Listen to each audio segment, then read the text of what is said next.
Þeim forseti Íslands ekki í hópi ofurplokkara en segist gjarnan taka með sér poka fyrir rusl þegar hann fer út að skokka.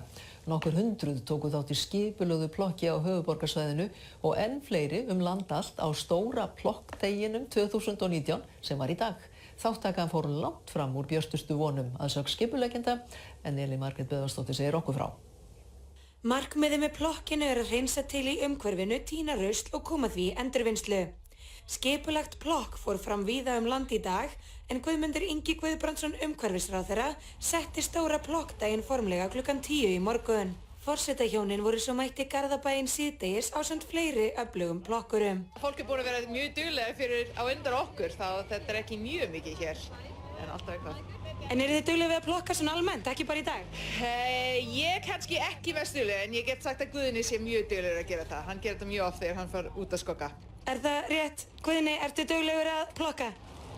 Ég veit ekki, ég ger þetta nú ekki hver dag en eitt svoleiðis, ég ekki hérna í hópi ofurplokkara, en mér finnst þetta ágætis tilbreyting þegar maður fyrir út að skokka.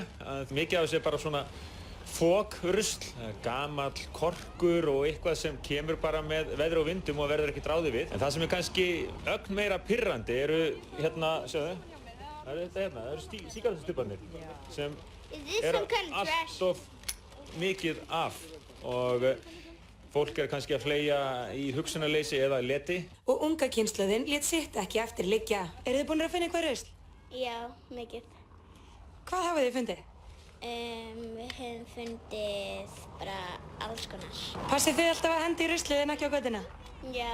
Eru þið búin að ná að fylla einhverja poka? Ekki alveg fylla en setja smá ofan í.